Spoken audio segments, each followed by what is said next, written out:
Everyone's got shit on their shoe. Right. Everyone. That's the one thing that I loved about being a divorce lawyer and just listening to people. Like, gosh, it's astounding how it's really easy for me to be open because I just know that everyone's got problems. Welcome to The Defense Never Rests with Morgan and Akins, your monthly dose of uncommon sense about all things legal and some that are not. Hi, everyone. Welcome to this episode of The Defense Never Rests. I'm your host, Megan Henry, and today I'm joined by Gabrielle Hartley, and we're kind of changing the discussion a little bit today. We're here to talk about divorce. Gabrielle is a divorce mediation specialist and a divorce attorney, and she just has a lot to say on the topic, but also I love her point of view on it and her approach. And, she wrote a whole book on it. And I think, you'll get a lot out of listening to how she approaches mediation and how she advises, clients and people to approach divorce to get through the process in a much cleaner and civil fashion. So I'm going to bring her in. Good morning, Gabrielle. Welcome to this episode of The Defense Never Rests. How are you today? I'm good. I'm very happy to be here with you today. I am so excited to have you on and have you share with our audience a little bit about what you do. And I'm just going to give like the 2-cent version that I have here. But you are a divorce attorney and mediation specialist for people going through that process. But tell me, how did you get there? Like, what made you go into this field? So this was basically, divorce was about the last thing that I ever thought I would do. When I grew up, my parents divorced when I was 9 and my brother was 6. Mm-hmm. And, it was the late 70s, the early 80s. And, at that time, it was pretty much always, Kramer versus Kramer style, really fist to fist combat. And my parents did it a different way. They stayed out of court. They went to a mediator. They each had lawyers and they worked things out and they had shared custody. Now that to you might sound like big deal, but like at the time we were like the weirdo family with shared custody, right? Like my mom and I, we split our time between our two parents' households, and the houses were very different and the way they did things was different. And they were almost like braggy about how well they got along. And as a kid, I did not experience it as so wonderful. It was still like I divorced parents. They fought about nonsense, whatever. So by the time I got to law school, I was like, we were allowed to take one class pass fail. And I was like, I'm taking family law pass fail because I'm so done with this topic. And I did that. And I found that I had like a lot of feelings around the topics. Like I had a lot of thoughts. And I pretty much kept to myself in that class. And when I left law school, I did general practice for a short bit of time. And I had this opportunity to clerk for a judge in what's known as the MAT part, the matrimonial part of the New York State Supreme Court. I clerked for Judge Jeffrey Sunshine, who's now the chief administrative judge here of handling all the divorces in the entire state of New York. And so I took this job just because it seemed like it might be interesting, and I was young, and I was sort of thrown into a setting where it would be 2 lawyers and 2 people getting divorced, fighting, ready to go to trial, ready to go to motion. And my job was to help them stay out of the courtroom and resolve everything. Okay, so that experience, first of all, showed me that I sort of had a superpower or a gift around settling impossible cases. Like that was definitely something that I did not know that I would be good at or love, but I was very good. I say to my clients a lot, I'm like, I am so bad at so many things, but I am so good at this, right? And how ugly divorces still are or were in the early 2000s was pretty shocking to me. Like I thought that there had been a lot of progress. And even today, I think, there's been so much progress. And there has been progress, but it's still a mess. There's still far too many contentious divorces. And so I wrote this book called Better Apart, The Radically Positive Way to Separate, which integrated mindfulness and meditation and lots of practical, really important how-tos, what to do, how to know what kind of process is a good process for you, how to do parenting, what is important for finances, everything like that. And I just wanted to recreate and shift the divorce conversation. I kept saying, I want to be the Gloria Steinem of positive divorce. And Gwyneth Paltrow, who's like the original conscious uncoupler, she gave me a cover endorsement for my book. Really? Oh, that's amazing. Yeah, and it was in People magazine. Here, I'll show you. This is my big excitement, right? So it's like People magazine. Oh, I love it. Yeah, so this book, it got a fair bit of see Better Apart. Awesome. And People magazine called it the conscious uncoupling how-to, which was obviously a very big compliment. And so that was sort of the first step. I just felt like I wanted to change the conversation. And I had this vision that the litigators were going to buy boxes of this book and hand it to their clients and say, I know this is a really ugly experience, but you can feel okay. You can get through this. Because I really wrote the book with the suffering person in mind. Right. I wrote it with the idea that anyone who's going through a divorce needs to know these things, because I had been through it as a kid. I worked in the field as an adult. I litigated, I mediated, and I worked for a judge, right? And I saw how ugly it was. And so I don't know if that just answered your question. That's like how I got to writing the book and creating the Better Apart method. So that sort of brings me to the book came out in 2019, but say it was all done in 2017. So then from there forward, I have been doing two things. Number one is I created something called the Total Practice Makeover to help other lawyers who just can't stand all the senseless fighting to start shaping their cases in a different direction, and to help them with branding and marketing and bringing their practice into a practice they love. Because a lot of lawyers, and I don't know if it's like this also in your field, Megan, that they feel like they have to stop being a lawyer, but that's not true. They can still serve the people they love to serve and do it differently. Right. And then the other thing, the primary thing that I do is I do online mediation. And I work I work hourly. And I also have created something called the Better Apart Blitz mediation program. So I have different models of mediation where you pay and you get a flat rate to bring your case to close in a way that is not antagonistic, that's not stirring the pot, and is not creating more chaos for you and for your children. So there's so much I want to talk about, because you packed a lot in there. Sorry. No, that's great, because you touched on so many things that I have written down here that I wanted to talk to you about. But I mean, I didn't go through a childhood like my parents, stayed together, although, I got to witness happy times and unhappy times, as I think all children do. But as a kid, I mean, I know you were explaining how your parents kind of did it in the more modern sense, but there's still, I mean, there had to have been a lot of emotions there, that your world was still turned upside down, and suddenly you're splitting your time between two households. So that has to have really helped you today to understand the viewpoint of what the kids are going through. So I think, we adults put a lot more on kids. I think that if the parents are relatively calm, kids are all right. I think that's the name of the book. The kids are all right. Right. Yeah. I think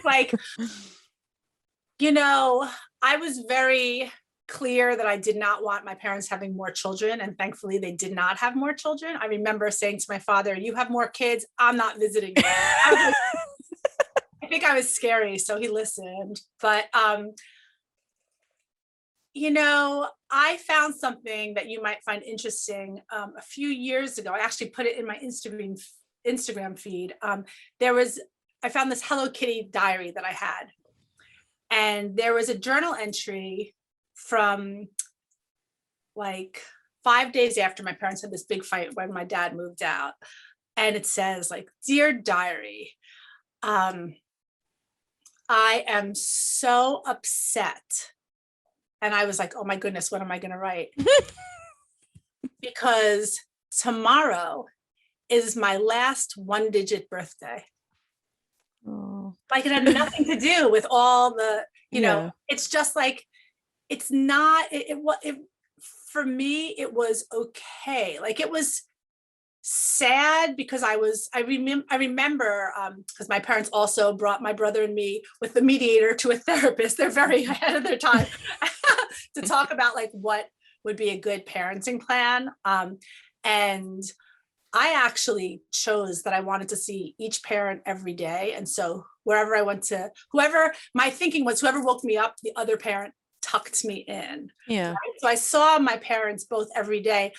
And I just feel like I was really lucky. And it's not like, oh, my parents were like just so happy with each other. Like it wasn't like that, but they still were able to minimize the toxicity in the house. And I attribute, you know, some of that to my grandparents, you know, and my parents, you know, ways of being.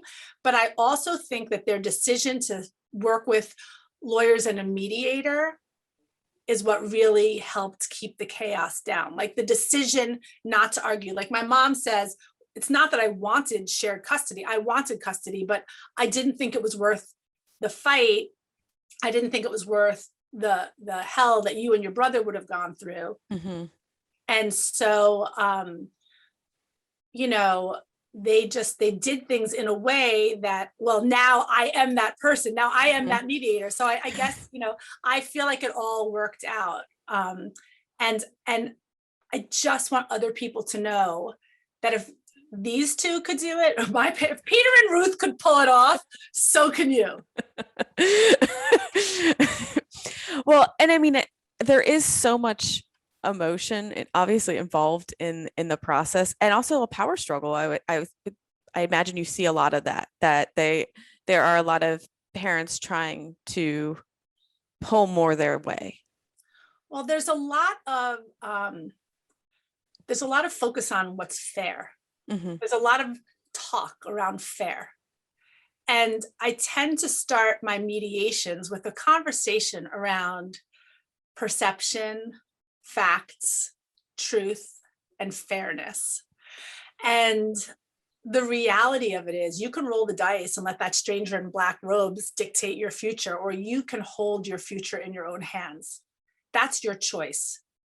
But if you choose to go to court, you need to understand that it's not what you think. There's no magic truth serum. There's no pot of gold at the end of that rainbow. The judge is not going to care about everything that you think matters. It's not necessarily going to be legally relevant. The judge in most places is so busy, they're not going to care about Taco Tuesday or Pizza Friday.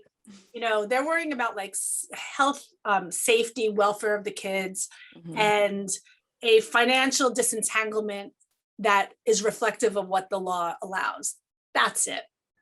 So if you're not divorcing someone who's completely out of whack, right? I mean, believe, like I'm of counsel to a major litigation firm in Manhattan. There are cases that need to litigate, right? So obviously if some of your listeners might be saying, oh, well, that sounds nice, but I need to go to litigation. That may be, but for 95% of you, you don't need to go to litigation. And what you do probably need is to feel heard. And so that's a role a mediator can also play in this capacity. I mean, I think that holds true across litigation, even for me. I mean, when I have injured plaintiffs, they want to be heard. They want someone there to listen to what is bothering them and how this incident or what accident, whatever it may be, has impacted their lives, and they want someone to listen to them and care. And I think it translates across the board. I think people just want to be heard, and they want their side to be heard and understood. And maybe they might not get everything that they're saying, but they just want someone to be like, I hear you and I understand, and let's figure this out. That's exactly right. That's the same thing. And so, what I learned when I was really young was that if I simply reflected back the pain, the story, the narrative of each person, the details of the resolution became really easy, right? Because, I could look at someone and say, I'm hearing you say, like, it feels like your whole life is a lie, right? Like, you just found out your husband of 27 years has been running off with your neighbor, your friend, whatever. Like, everything seems like it was all a lie, or with it, with his secretary. I'm being, very sexist and gendered right now, but just me saying it in front of him, in front of his lawyer, and holding her story, suddenly that immovable position starts to loosen. And I mean, I imagine though, and you hear a lot of those scorned spouse, you see a lot of the scorned spouse scenarios in your line of work now. Does that make it that much more difficult to reach a resolution when you have, someone who went off and had an affair, or is it all kind of the same, or go ahead. You'll notice, although it'll be up in a couple of days because I'm just making some changes on my website. It is the personality that dictates, not the facts. That's my opinion. Like a lot of people who have like flat rate programs, it's like, do you have 1 kid, 2 properties? You can have 5 kids and 3 businesses. If you guys get along well, we can do this efficiently. You may not fit into like the 4-week plan. You may need the 12-week plan. You may need 2 12-week plans, but we can still do it, right? It's all about how complicated your interaction is. So if you find out that your spouse has cheated on you, how you respond is going to differ from person to person. Some people come in and it's like they're the first person who's ever been cheated on. He did this to me. She did this to me. But the reality of it is there's some kind of betrayal, probably in at least half of all relationships. So it may not be an affair with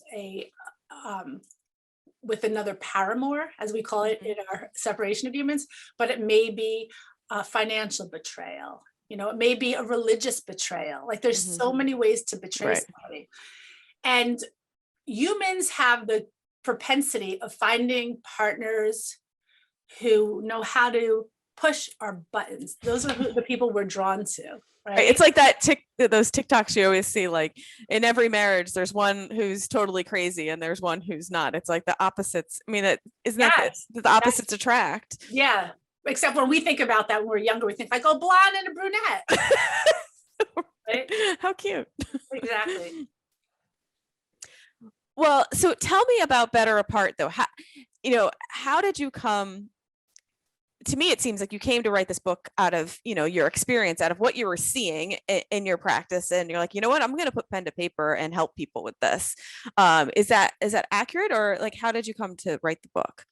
So I wrote the book because I just felt like somebody needed to let people know that they can feel better after divorce. And it's funny because now, several years later, there's a lot of divorce coaches saying this, right?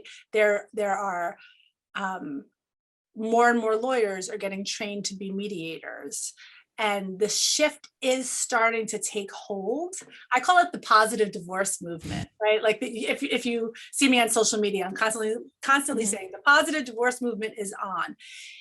It is a conversation change that just needed to happen. And I know that I can't do it alone. And so I'm constantly reaching out to other people who are divorce lawyers or divorce practitioners adjacent to write. I have a weekly blog that's 95% guest bloggers, because I want to amplify every single person who's in this divorce space who know that things can go in a more smooth way. Because when we're the professional in a divorce, we're really setting the blueprint on how this family is going to function as they move Right. forward.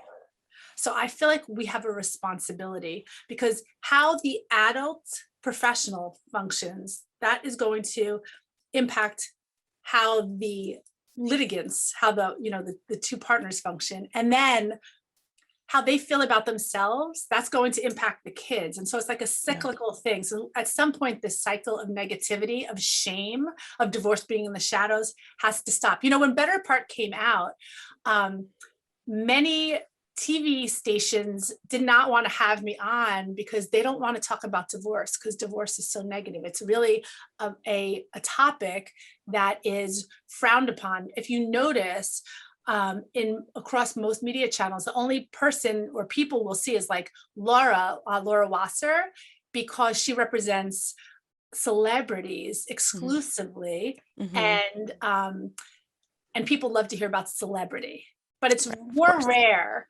to see somebody. You might have someone who's a financial expert, but just about talking about how you can get through your divorce and feel better and do things differently. That's something that is still just not mainstream. And so that's my mission, is to bring it mainstream, to help more people know, that they can do it, which is why I do the total practice makeover. Yeah. Well, and also just, I think there are a lot of people who try to keep it, I wouldn't say positive, but not as in a negative tone as it always has been. But, I think that it always has, you're always whispering down the lane, like, oh, did you hear about, so-and-so, and people gossip. And so I think it still has that negative overtone to it, because I think you feel self-conscious, like, what are people going to say about us, or, what's going on? And because, you've been a part of that conversation as well. Yeah. So, I think it's just like, it feels like a failure. And especially if you're the dumpy, right? Because that does happen. I've had my fair share of consultations with the weepy person who realizes that their marriage is not going to last. And it's normal to grieve, and it's normal to feel bad when something that you work hard on, or you have your sort of life focused on. But that grief process does not need to take you forward for the next 10, 20, 30 years, right? Look, there's the reality of the human process, right? And so everyone has a different time frame, a different timeline of how that process is going to go. But if you can at least put a little bit of positivity in the Better Part practice, you're looking at your life through a lens of 5 different things: patience, respect, peace, clarity, and forgiveness. And it's all about yourself. So patience is about taking a step back, right? Responding rather than reacting. Peace is about noticing the neutral. Like, how do we go from hot mess to, okay, I feel good enough, right?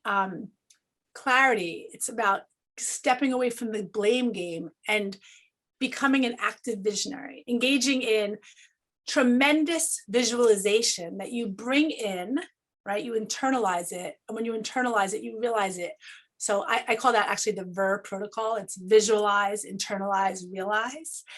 And what's so beautiful about working on your own vision is you're replacing all of that time and all of that energy that was otherwise spent on what he did wrong, what she did wrong, how the kids are so messed up. You know what? Like, my grandfather used to say, dismiss it from your mind. Well, that might be a little extreme, right? We have to process things, but there is a good takeaway there, which is that we don't need to ruminate all the way, all the time.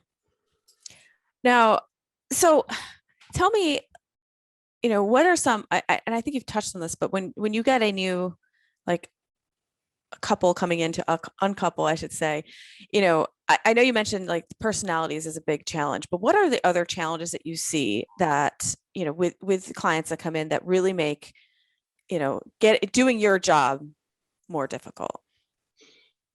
Well, if somebody, sometimes you get one person come in with like a spreadsheet that they're trying to cram down the other person.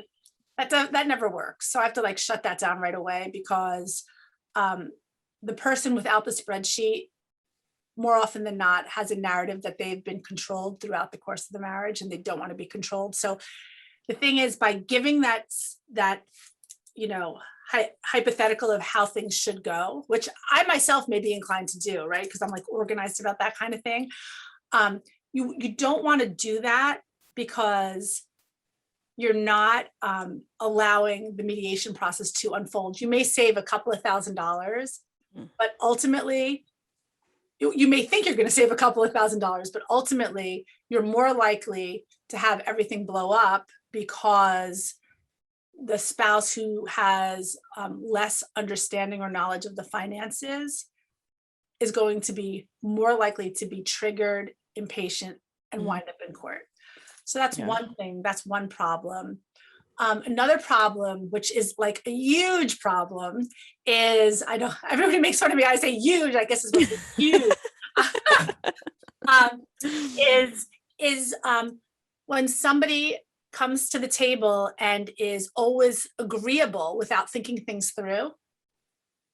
The problem, because then when they come back after they've met with their lawyer and they don't like the agreement, then they come complaining, and guess what? The other party is pissed, and then they wind up in court. So personally, and if you read Better Apart, you'll see I'm a very big advocate, a huge advocate of lawyer-assisted mediation. So the way it would go is something like this. The lawyer does the intake, maybe, or maybe I do the intake. And then the lawyer sends the client to me to begin mediation. And the client either goes hourly or chooses a 3, 4, or 5 mediation session flat rate blitz program. In between, there's constant communication with the lawyer, right?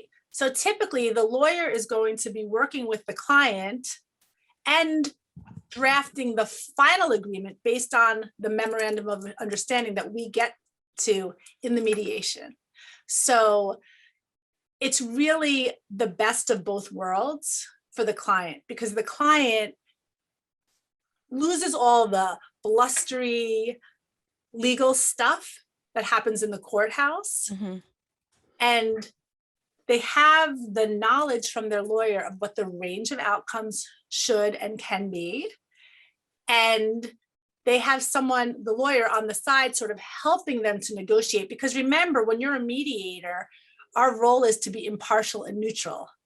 Right. So we can't advise clients as to what to do. We can just help them to arrive at a resolution that is reasonable on both sides. So I talk a lot about like recalibrate, reset, renew, right? Like, because when we go through the recalibration stage, that's where we're getting neutral. We're like making sense of everything that's going on, right?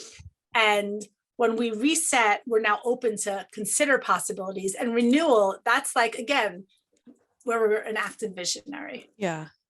So what do you think about, and because I see this happen a lot, or I've seen it happen a lot more frequently, that I see couples separating in a sense, but not fully divorcing, but kind of sharing the marital home. And then, one, You mean they kind of, nest. Is that the proper term? Yeah.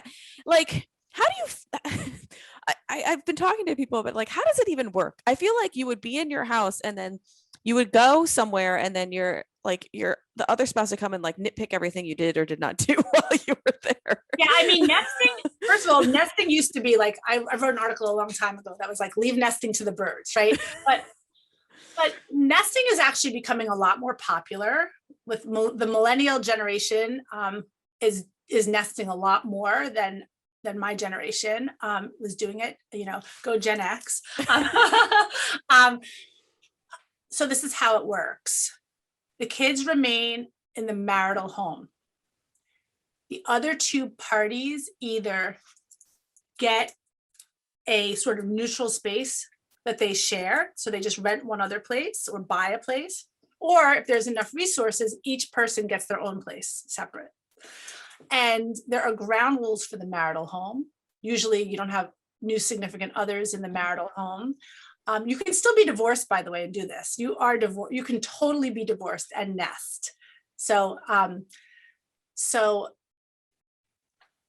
nesting is best when it's short term Mhm.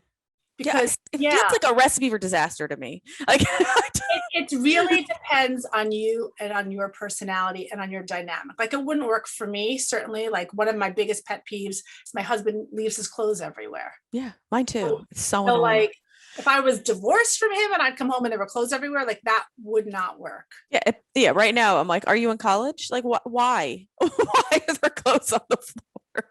Drives me insane. And dishes in the sink. Exactly. So, I mean, if you're going to nest, you have to have clear ground rules about absolutely everything. And you should have a check-in at least once a year, if not more, to see, hey, how's this working? You know, I also think that nesting may create a situation where the kids have a level of confusion of what's going on. Mhm. So it just, if you're going to nest, I highly recommend you do that with the help of a skilled clinician to help you around the communication with your kids, Yeah. because it's really all about your kids. Which is funny because I think a lot of people approach that situation thinking it is beneficial for the kids to stay in the one house and it's less confusing. Well, I think in some regards, it probably is less confusing and it's easy and it's less disruptive. It depends on your kids' temperaments, your kids' Mhm. ages. Like there's so much to unpack there. It's very, very personal. That's where I've landed up. Again, like when I started practicing 25 years ago, nobody really nested or few people nested. And today, the pendulum has swung a bit. And I have landed at the place where I would say, you know, just think it through. Where are you going to have the fewest conflicts? Go with the lowest conflict Mhm. scenario. Yeah. And not just the lowest conflict today. Like in terms of the mediation, I'm an advocate of make hard now, easy later. So Mhm. have those hard conversations, figure out how you're going to do things. Kids are a lot more flexible than you might think. You know, moving your kids might not be the optimal solution, but it could promote other strengths that, Mhm. now when we raise kids, we tend to be like, I guess they call us like helicopters and lawnmowers, right? We're so protective of them and we're always clearing the path for them to be successful. But who's to say that developing a little bit more grit is going to hurt them? Right. Right. And I mean, and I think, you were a kid, you lived through it and you turned out okay, I think. I think, everybody's got something. Yeah. But I mean, I have yet to meet a human who doesn't have some issues, either Yeah. neurological or Everyone everyone has a story. everyone's got shit on their shoe. It's just- Right. Everyone. That's the one thing that I loved about being a divorce lawyer and just listening to people. Like, gosh, it's astounding how it's really easy for me to be open because I just know that everyone's got problems. Like there's no one who doesn't have problems. If you and your family don't have problems, maybe your brother does, your sister, your first cousin, but like maybe you grew up with a very highly contentious environment.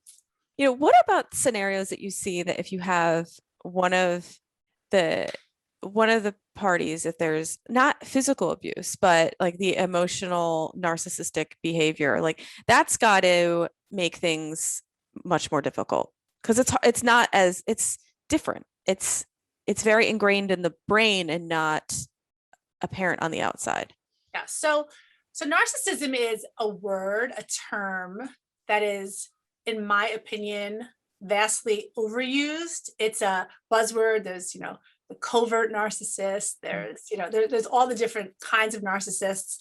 And so the first thing is to be aware if you are getting divorced from someone who you're calling a narcissist, and it does make sense because it's sort of like a bucket way to say what your experience is. Sure. The person may just be very selfish, right? Right. And that's different than a narcissist. Yes.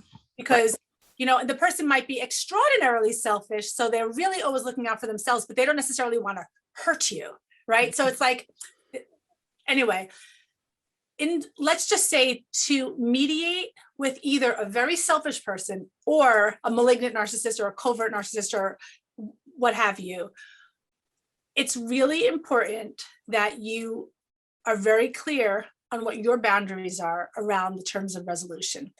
If you are truly dealing with a malignant narcissist, so they don't care about anybody liking them, right? You may have to litigate. Mhm. Like, you know, I mean, there's a reason there's court. Mhm.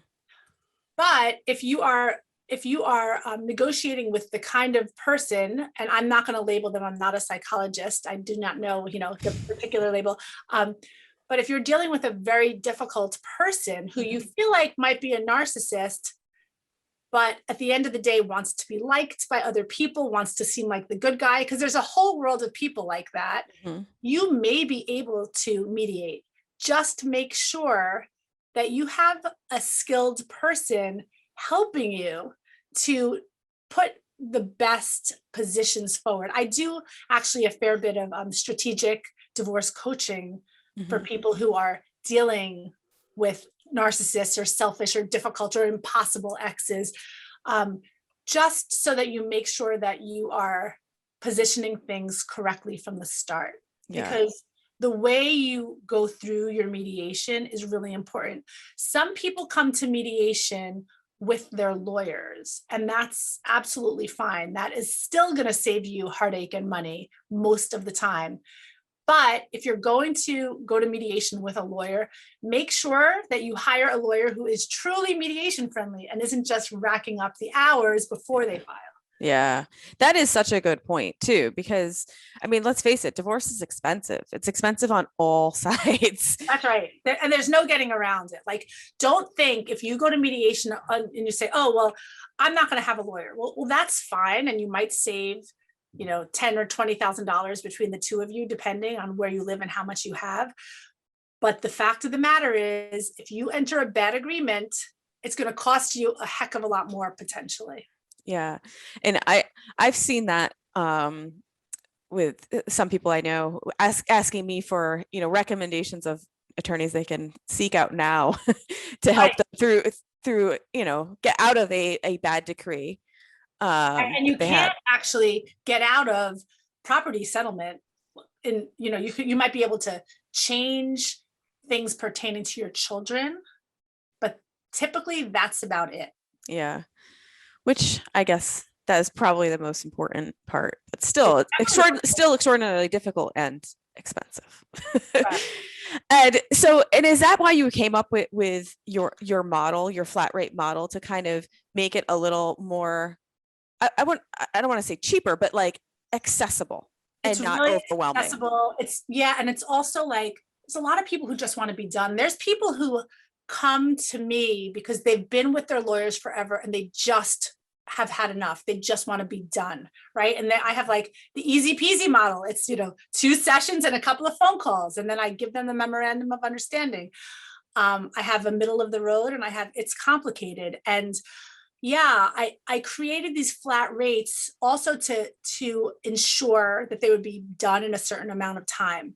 You know, because divorces dragging on and on is just not necessary. The reason it takes so long often, sometimes, yes, discovery is needed, and, you know, we need time to get all the documents, and absolutely. But oftentimes it's just because the courts are overcrowded, or it's because the lawyers aren't getting to things.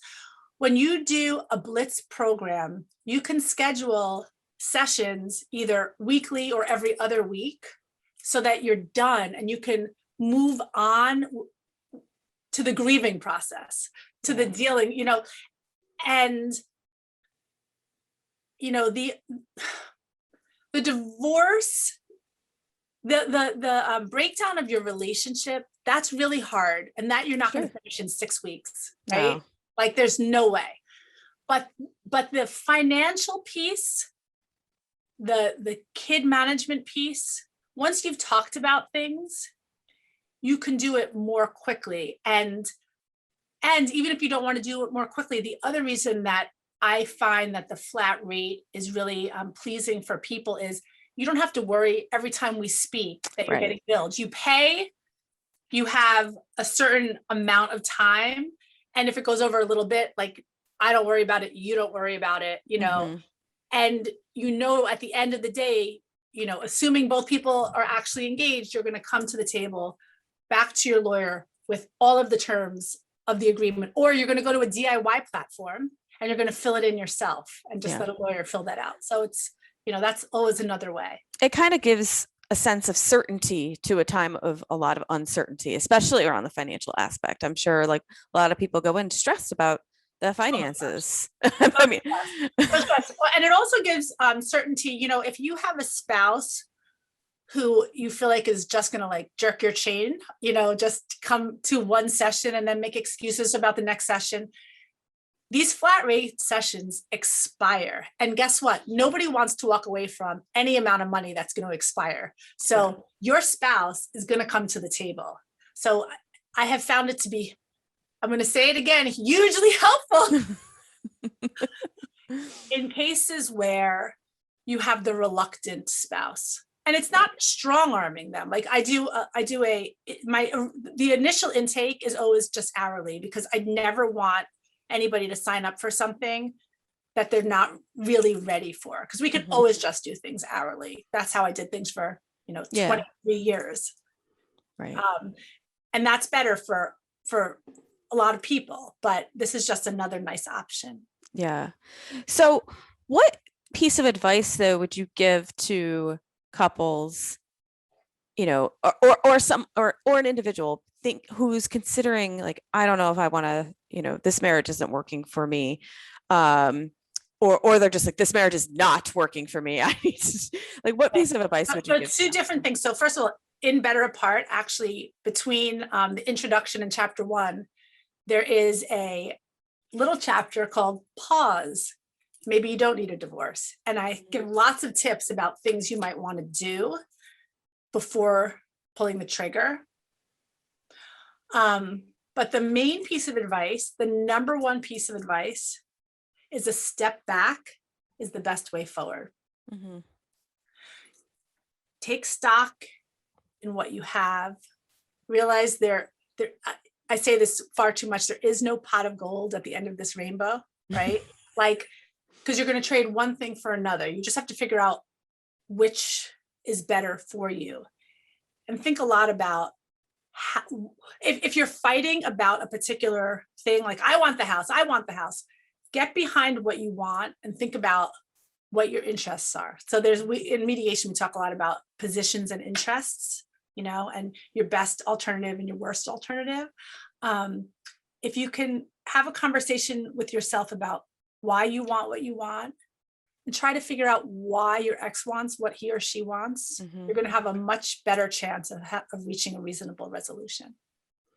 Yeah. And I do think that also, it translates over to like what I do, and what I always say is like, you attract more bees with honey. If you can kind of try to play nice in the sandbox, even though, you might have a contentious relationship with, opposing counsel or whomever, you get a little bit further if you work together. And I know in divorce, that's probably a lot more difficult than that. Well, it's sort of the same. It is true. There are certain lawyers who I have had like a visceral response to, because it feels like they just don't give a crap about the kids. And that makes me sort of crazy. Yeah. But by and large, people are doing the best they can, even those impossible lawyers. And so I guess that's the story I tell myself, right? Yeah. Even though they seem to be heartless, they're doing the best they can. So one thing I was curious about though is, after, initial quarantine and lockdown and stuff, people were saying like, oh man, there's going to be a lot of either babies or divorces at the end of this. Have you seen like an uptick in the last year? Interestingly, in the beginning of quarantine, yes. And now, similar to the baby thing, what I've heard is that it's actually not true. Like, more people are not getting divorced and more people are not having babies, but we'll have to see how that, as the world opens up. Yeah. I do think that people having spent more time together may be ready for more civilized divorces, because they've had more time to talk things through, because they were forced to just stare at each other for the last year and figure out like, oh my God, better apart. Maybe we're better apart, right? Like, so, okay. We're running towards the end. So now I have some off topic Oh, questions good. for you. Well, actually, before we get there, what career, if you weren't sitting where you are today, what other career path do you see yourself in? Oh gosh. I ask myself that a lot. And I know this is going to sound crazy, but like I love my career. I can't really picture doing something else. Even though there are jobs that sound like more sort of stylish or exciting, maybe I'd do the same career path in Midtown in a fancy office and wear cooler clothes, instead of in my basement, right, online. But I really love what I do. I've been doing it a long time, and I have had points of reflection, but when it comes down to it, I feel like I'm just well suited for this. And I know I wish I had a more exciting answer for you, but I really don't feel like there's a path that I wish I took. I will say, I wish I had known myself better younger, because Well, I feel like I wasted. Don't we all?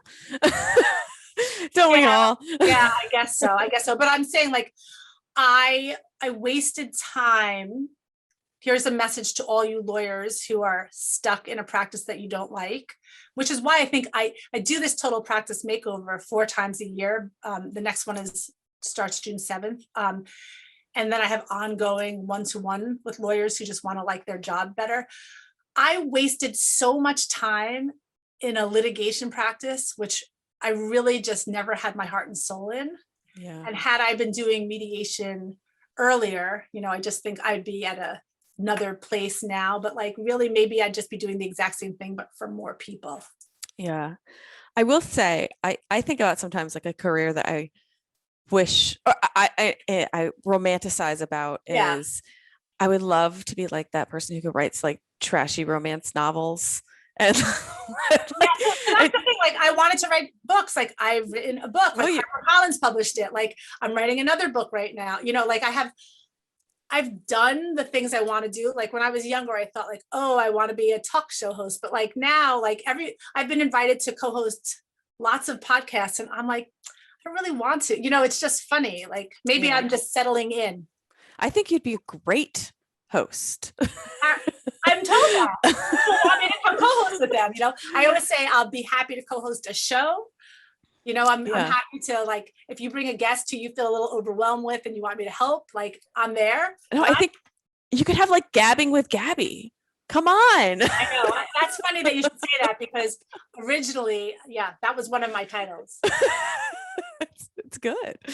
I do have a little YouTube channel. It's called Divorce Talk and More. Yeah. And then, so what sort of stuff do you do on there? Just like this. And when people write blogs, I like to have selected blog post people come and we have a little chat, and we just talk, and I include it in the blog. Mm-hmm. Right. So because not everybody likes to read the blog. Some people want to watch something. Yeah. Personally, I'd rather read than watch. But what I've learned is more people like to watch video and listen. I know. I'm not one of those people. I hate when I pull up a news article and it's a video. I'm like, me too. Me too. Because I want to scan, read. It's like, I don't want to listen. You can get so much more content quicker. It's because my biggest struggle, I know you want to move on to but in Better Apart, it starts with patience, like the patience thing. Mm-hmm. And people, when Better Apart first came out, people are always like, do you have to start with patience? I was like, you don't have to start with patience. I don't think I'm ever going to leave patience, because I'm like the least patient person. Yeah. Were you as a kid always wanting the result now? As an adult, I always want the result. Even though, I'm doing some research right now on conflict and happiness. And one thing that I've learned is that reaching our goals doesn't make us happier. It's all about the journey. So yes. I'm really committed to only doing things that I want to do. And again, like, I wish that I had made that commitment to myself a long time ago. Yeah. I will say though, I think patience is a very hard skill to learn. I mean, I'm not a patient person, and I never will be. I can only Me trying to neither. teach myself to like just try a little harder to be patient. I mean, even with like the kids, it's always like, get your shoes on. Yeah.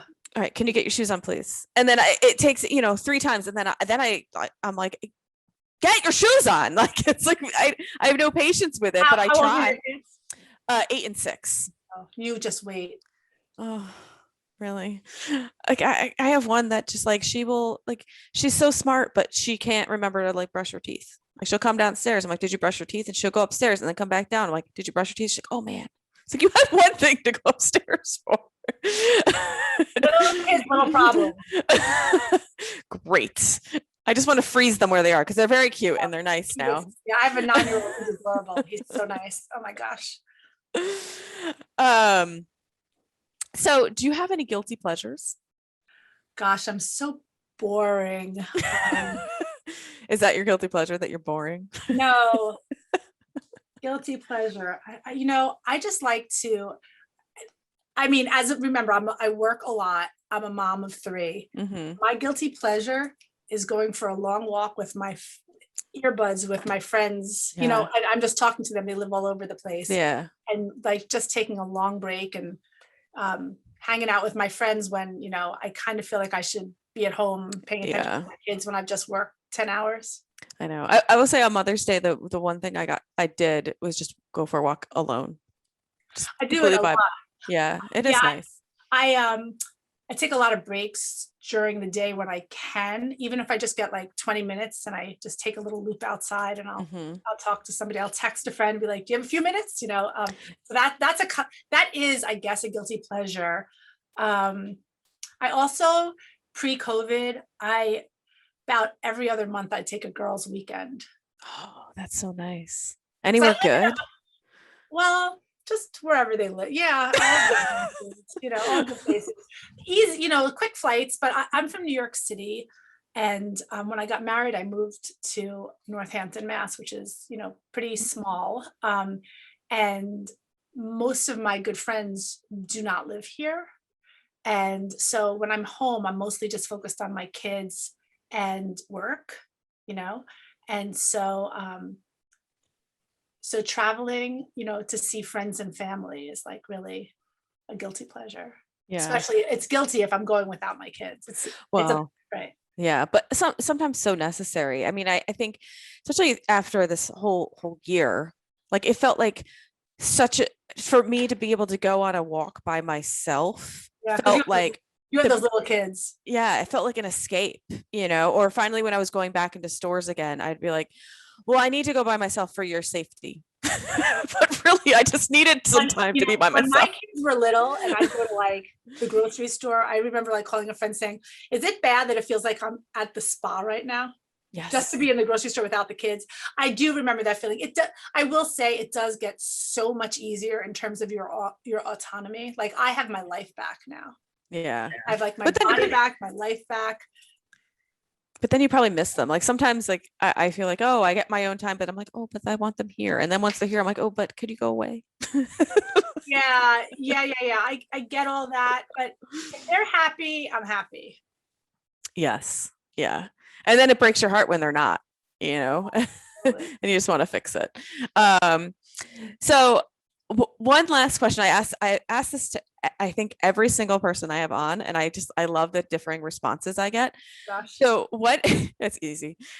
What's one movie that you will watch over and over regardless? Oh, that's so easy. Legally Blonde. Oh, that's a good one. I've heard of. Does everybody say that? No, I've had I think one other person say that. Oh, right. No, it was Clueless, I think that's my other one. Those are, they go together.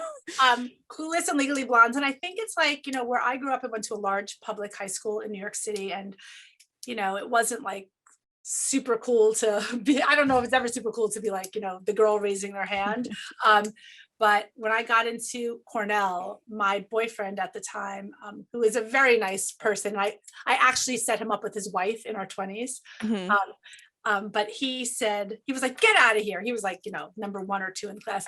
And I was like, what? And in Legally Blonde, where it's like, what? Like it's hard? Yeah, like it's hard. You got into Harvard, like it's hard. So that really resonated with me. But I don't think I really realized That's why it resonated with me till I like watched it years later. Yeah. Like when it first came out, I don't know when it first came out, but I was relatively young. Yeah. I think he was just being a stupid teenage boy at the time. Yeah, exactly. I'd like to think that they've changed. I don't think so. I know I was talking to a friend yesterday and she was saying, you know, our generation of men, you know, making some statement. She was talking about how different like this next generation of men is going to be. And I'm thinking like, I said, let's see. Yeah, I will give it a let's see. I mean, I'd like to think Maybe a little bit better. Yeah, I'd like to think that I think there's more, and again, I have no stats for this, but I think there are more moms working with careers than there were when maybe we were growing up. Yeah, And 100%. I think sons and daughters, but sons see that and have a different level of, I think, respect for a career for a woman, and then may not have happened just by chance when our generation were growing up and the generation before that. Yeah, I mean, in my family, going back to my grandparents, the women were both born in the early 1900s, like 1911 and 1914. And actually, even my great grandmother, one of them, they were all career women and they all sort of supported the men. That's awesome. But that's like weird. That's not usual. That is very, I think, unusual. For my grandmothers each had my parents when they were in their 30s. Wow. Yeah. I had like the opposite. So I guess on my mom's side of the family, I mean, my grandfather, he was the American dream. He built his own business, you know, but my grandmother didn't work. And then growing up, my dad worked and my mom dabbled in like travel agent, but she was always there, you know. My mom was an artist until my parents got divorced. Okay. Then she had to change. My mom did this. You see my painting? She did that. I've been looking at that painting. It's beautiful. My grandmother died. I was like, I'm taking that. Yeah. Yeah. I love it. I do too. Thank you. Well, it has been such a pleasure chatting with you, and I like picking your brain about divorce and mediation and just hearing about your philosophy with it. So, you know, let our guests, our listeners know where they can find you and where they can find your book, and, you know, how they can reach out to you. Sure. So you can find me at GabrielleHartley.com. If you're looking for mediation, just click on Getting Divorced. Or click on mediation. If you're a divorce professional who's looking to love your work, click on divorce professionals and it'll lead you to the Total Practice Makeover. So again, that's GabrielleHartley.com. And my book is available on Amazon, at Barnes & Noble, or at your local bookstore. They can order it. And it's called Better Apart, the Radically Positive Way to Separate. And it's been so nice having this opportunity to chat with you. Thank you. And I'm looking forward to the new book whenever it comes out. Do you have a timeline on that? I do not. Okay. Well, we'll just wait. Well, thanks again for coming on. And for all our listeners, if you like what you hear, please like and subscribe. You can find us on Apple Podcasts as well as YouTube at The Legal Navigator.